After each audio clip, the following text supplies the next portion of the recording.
seja muito bem-vindo à Minha Saúde. Eu sou a Nádia Rodrigues e vou te acompanhar em mais um episódio do programa semanal da Unimed Teresina sobre saúde, bem-estar e qualidade de vida.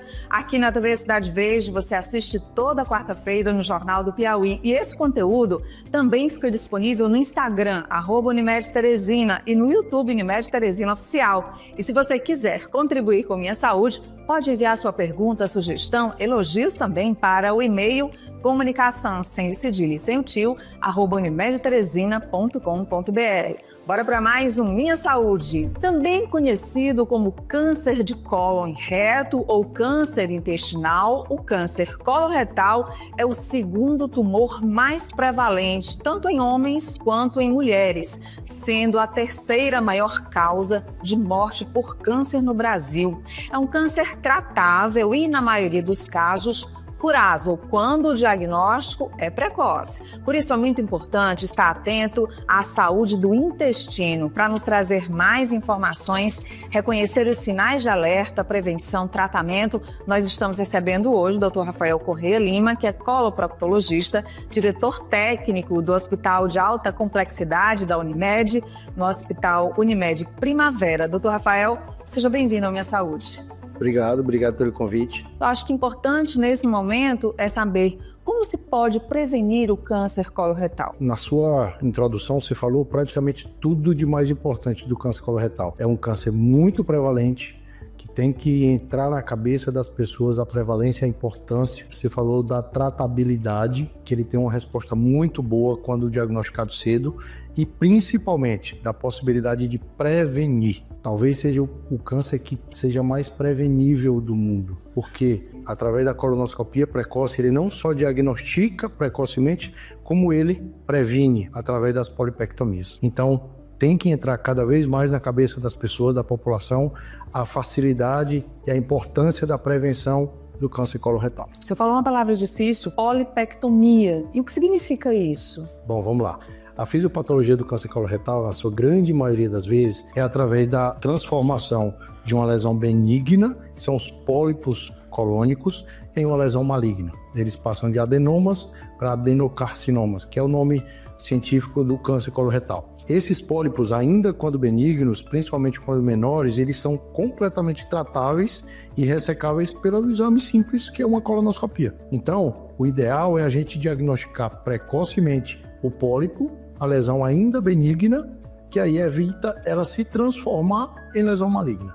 Além de tudo, na colonoscopia a gente ainda diagnostica o próprio câncer coloretal quando ainda precoce, ou seja, a colonoscopia é a grande sacada, é a grande importância quando se fala em câncer coloretal. Então, como ele é um câncer silencioso, é um câncer silencioso, né? Sim. Não dá alertas assim para as pessoas. É tratável através da colonoscopia precoce e a retirada de lesões que ainda não são cancerígenas. E essa colonoscopia, ela é indicada para o paciente a partir de que idade, doutor? O câncer coloretal ele é prevenível, a gente chama de prevenção primária, ou seja, antes mesmo de acontecer o tumor. E a colonoscopia, nos Estados Unidos, alguns países da Europa, ela já é indicada após os 45 anos. Até muito recente, 2-3 anos atrás, o NCCN recomendava a partir dos 50. Só que a jovelização, o crescimento do câncer antes dos 50 anos fez com que o NCCN trouxesse isso para 45 anos. Então, hoje, a grande maioria dos serviços, a partir dos 45 anos, a gente já indica aquela colonoscopia de rastreio. Você não está sentindo nada, você não tem sintomas, você não tem histórico familiar, você não tem histórico pessoal, então a gente faz aos 45 anos de rastreio. Os casos excepcionais de fatores de risco importantes, de história familiar, sintomas que a gente vai falar mais na frente, os sintomas de alerta, aí não, aí sai dessa curva e entra nos casos excepcionais. E a partir disso, ela deve ser feita, a colonoscopia, de quanto em quanto tempo? Aos 45 anos você normalmente faz a primeira, a partir daí, dependendo do resultado e do caso índice do paciente, do caso individual do paciente, a gente vai indicar normalmente em pacientes normais, vamos chamar assim, em colonoscopias normais, a gente indica pelo menos de 10 em 10 anos. Olha aí, gente, é um exame, né, que se dá tudo bem, tudo certo no primeiro, só com 10 anos você precisa repetir. Doutor, agora quais são esses sintomas de alerta para as pessoas? Isso, o sintoma de alerta que você deve fugir dessa normalidade de procurar o médico apenas aos 45 anos, principalmente são alteração do hábito intestinal. O que é que significa isso? Todo intestino, como diz, é um reloginho. Seu hábito intestinal, salvo se você fez alguma mudança de hábito de vida, se você mudou a alimentação, mudou algum tipo de atividade na vida diária, é para se manter regular. Então, se você é constipado normalmente, você tem que continuar mais constipado. Se você é mais solto normalmente, você tem que continuar mais solto. Se há uma alteração desse seu hábito intestinal, isso é um dos principais fatores que a gente tem que investigar. Outro fator, sangramentos intestinais de qualquer monta, mucorreia, que é aquela secreção tipo um catarro, um muco saindo, emagrecimento, qualquer tipo de alteração intestinal tem que ser avaliado. Quando esses sintomas de alerta aparecem, é porque o câncer já está estabelecido, doutor? Pois é, esse é o grande problema. A gente tem que focar muito mais na prevenção do que no diagnóstico. Por quê?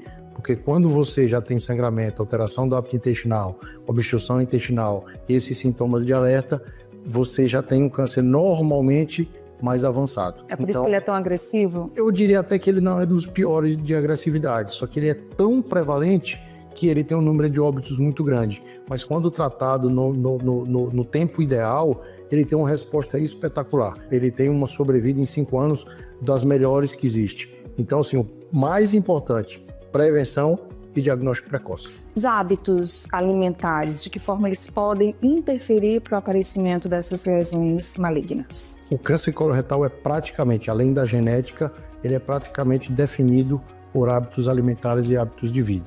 Os fatores de risco para o câncer coloretal são alimentação desregrada, pouca fibra, pouca constipação, alimentos que causam constipação, pouca fibra, poucas verduras, poucas frutas, alimentação com grande número de carne vermelha, produtos industrializados, embutidos como salsicha, linguiça, pimenta demais, esse tipo de coisa, falta de exercício físico e obesidade, tabagismo, ingestão de grande quantidade de bebida alcoólica. Esses são os principais fatores de risco para a população em geral. E existem umas síndromes como, por exemplo, síndrome de Lynch, síndromes genéticas de famílias que têm chance de quase 100% de desenvolver um câncer coloretal e doenças que levam a um aumento muito grande da chance. Doenças inflamatórias intestinais, como retocolite e doença de Crohn. A gente tem acompanhado, só para contextualizar um pouco aqui também a nossa audiência, o caso da cantora Preta Gil. Foi um caso que ficou, nacionalmente conhecido, gera uma comoção porque ela compartilha também o dia a dia do tratamento dela e também, com isso, gerou essa curiosidade em saber mais sobre o câncer coloretal e até, de uma certa forma, traz uma educação, uma conscientização para as pessoas, né, doutor? Sim. Apesar de a gente não saber a fundo o caso, mas pela mídia a gente fica sabendo alguns detalhes. Tem uma importância muito grande ela trazer a público isso, como você falou, para a educação, para chamar a atenção para esse tipo de doença. E no caso dela, a gente pode imaginar, mesmo sem saber os detalhes, que foi um caso de diagnóstico tardio. Ela teve que fazer uma cirurgia muito agressiva, pelo que foi relatado pela mídia, foi uma cirurgia muito agressiva, uma cirurgia muito grande, que nos faz imaginar de que o tumor já estava em estádio 4, como a gente fala, né? Então ele já estava pegando outros órgãos, já estava no estágio avançado, que realmente aí o índice de cura, de sobrevida, é mais baixo. Então você tem que ter um tratamento bem mais agressivo e às vezes com a taxa de sucesso bem mais baixa. Mas muito importante o trabalho que ela tem feito de trazer isso à tona, principalmente para trazer à população geral a importância de avaliar o seu hábito intestinal, já que ela diz claramente que havia uma mudança de hábito intestinal que ela não ligou e havia um sangramento intestinal que ela também não deu a importância devida.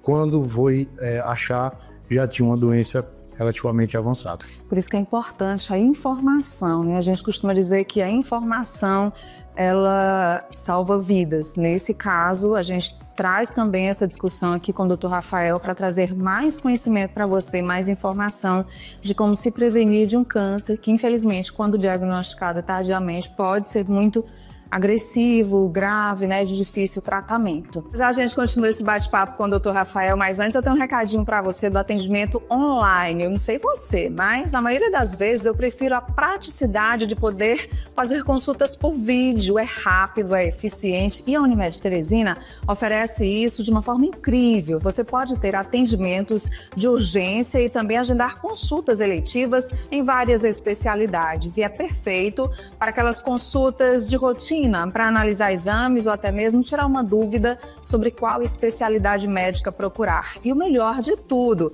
você faz isso com toda a segurança, sem perder aquele toque humanizado e eficiente no atendimento. Tudo isso sem custo adicional. Então, se você já é cliente Unimed, quiser facilitar a sua vida e cuidar da sua saúde com a tecnologia ao seu lado, dá uma olhadinha lá no site Unimed Teresina e faça o seu atendimento agora mesmo.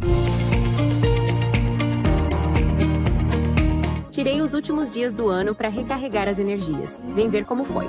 Primeiro, dormi até acordar. Isso mesmo, sem despertador. Fiz uma aula de yoga e meditação. Reencontrei amigos que eu não via há meses. E ainda passei de bicicleta. Experimente você também. Isso ajuda muito a lidar com aqueles velhos conhecidos de quem tem uma vida agitada. Cansaço, insônia, irritabilidade e outras questões que acabam deixando a rotina mais pesada. Dr. Rafael, é muito hoje comum se falar sobre a importância de se observar o intestino, que o intestino é o segundo cérebro. Por que essa comparação? Tanto do ponto de vista emocional quanto do ponto de vista anatômico e fisiológico, sabe-se dessa importância do intestino como dito segundo cérebro. Hoje sabe que o intestino tem quase o mesmo tanto de ligações neuronais quanto o próprio sistema nervoso. E ele produz tantas catecolaminas e substâncias ligadas ao sistema emocional quanto o próprio sistema nervoso. Você vê claramente a importância e a resposta que o intestino tem quando se está muito ansioso, quando se está muito estressado, quando se tem uma notícia ruim, quando se tem uma notícia muito boa, quando se viaja, quando se está em casa. As mulheres, principalmente, têm uma relação muito importante com o intestino, com o seu ambiente mais seguro, que é a sua residência. E o intestino é um dos primeiros, o trato gastrointestinal como um todo, ele é um dos primeiros sistemas que lhe traz informações sobre o seu estado geral. Então, muitas e muitas doenças e síndromes intestinais e gastrointestinais são causadas por alterações de humor, por alterações de estresse, de ansiedade. Isso é a rotina do nosso consultório. O senhor falava agora há pouco que é prevalente tanto em homens quanto em mulheres, então não existe assim uma faixa etária maior, nem gênero em que o câncer de intestino seja mais observado. A faixa etária sim, a partir dos 45, 50 anos, antigamente era 50 anos, hoje a gente já está caindo um pouquinho mais. Veja até o caso que você cita da Preta Gil, que ela tinha um pouquinho menos de 50 anos, então ela é um paciente jovem para apresentar esse tipo de tumor. Mas a faixa etária normalmente dita é acima de 50 anos, principalmente acima de 60 anos. Por isso que a gente coloca a colonoscopia abaixo de 50, para quê? Para a gente conseguir diagnosticar antes que ele ocorra. Mas a maioria dos diagnósticos são acima dos 60 anos. Então é um câncer da idade. É um Pode câncer de dizer idade. isso. O principal fator de risco do câncer coloretal chama-se idade. E aí é um câncer da idade pelo acúmulo dos hábitos de vida errados. Perfeito. A gente sempre diz que quanto mais cedo o diagnóstico do câncer, mais genético ele é. Se o paciente com 20, 25, 30 anos são raros, mas acontecem, ele tem uma carga genética muito grande. Já os pacientes com mais de 60, 70, 80 anos, a gente chama de câncer coloretal ocasional. Ou seja, é por acúmulo de fatores de risco, de obesidade, de alimentação e etc, que no final vai causar esse diagnóstico. Eu queria que o senhor falasse um pouco sobre a colonoscopia ainda, para a gente falar sobre a retirada dos pólipos, né? Porque são lesões que podem ser benignas, mas são lesões que podem ser pré-cancerígenas. Isso. Existe um tipo de pólipo bem importante, principais, são os adenomas. E eles têm a característica bem específica de se transformarem numa lesão maligna chamada adenocarcinoma. Né? Essa transformação é uma transformação por um erro genético no próprio do tecido adenomatoso, E a importância da colonoscopia é exatamente nessa fase. Nem todo adenoma se transforma em adenocarcinoma. Existem subtipos de adenomas que têm mais chance de se transformar em adenocarcinoma. Mas para a gente não pode pagar para ver. Então, para isso, a gente coloca a primeira colonoscopia cerca de 10 anos antes daquela idade mais importante e mais comum de aparecimento dos cânceres. Que a gente tem um número mágico nessa fisiopatologia, a gente diz que do nascimento do adenoma até a transformação dele em adenocarcinoma, ou seja, nasce, cresce e se transforma, a gente diz que leva 10 anos. A literatura fala em 10 anos para essa transformação. Por isso é que a gente diz, você me perguntou, em quanto tempo a colonoscopia? De 10 em 10 anos. Porque se eu fiz a colonoscopia hoje e não tem adenoma, daquele adenoma que pode nascer daqui a 1, 2 anos, em 10 anos de intervalo eu vou conseguir ainda diagnosticá-lo como adenoma. Então a colonoscopia, a gente sempre fala em tumor de mama, tumores gástricos, tumor de colo de útero, a gente faz um diagnóstico precoce, mas o tumor já está lá. Enquanto que no câncer coloretal a gente faz um diagnóstico dos pólipos, uma prevenção primária, antes mesmo de aparecer. A grande maioria dos pólipos a gente consegue retirar pela própria colonoscopia. É um procedimento diferente da colonoscopia simples, a gente chama de polipectomias. Tem polipectomias mais simples, tem polipectomias mais complicadas, dependendo do tamanho, da localização e do tipo de pólipo, mas a grande maioria das polipectomias a gente consegue fazer no exame simples da colonoscopia. Algumas a gente não consegue, a gente tem que passar por uma própria cirurgia, mas até mesmo essa cirurgia é mais simples, por quê? Porque a lesão ainda é benigna. Então a gente consegue fazer uma cirurgia mais não invasiva, uma cirurgia mais econômica, porque a gente sabe que essa lesão ainda é benigna. Mas mesmo assim, é um tratamento para uma lesão benigna e não para o câncer propriamente dito. É isso, gente. Dr. Rafael Corrêa Lima, médico coloproctologista, muito obrigada pela conversa. Foi ótimo, muito esclarecedora. Obrigado eu pelo convite novamente. E o principal que a gente falou, como você trouxe, é a informação. A informação, a gente está jogando a informação para o público em geral. É importante você ter em mente os fatores de risco e aqueles sinais de alerta. Qualquer dúvida que você tenha, procure o seu proctologista, procure o seu gastroenterologista, procure até mesmo o clínico geral, que ele vai lhe indicar mais precisamente o que você precisa fazer. Mas o mais importante é você ter essas informações e observar o seu corpo, o seu intestino, para não deixar passar nada sem tratamento. Muito obrigada pela companhia, você que acompanhou mais esse episódio aqui no canal do YouTube da Unimed Teresina, que tem muito conteúdo para você curtir, compartilhar com quem você acha que precisa saber dessas informações. A gente se encontra no próximo episódio. Até lá, tchau, tchau.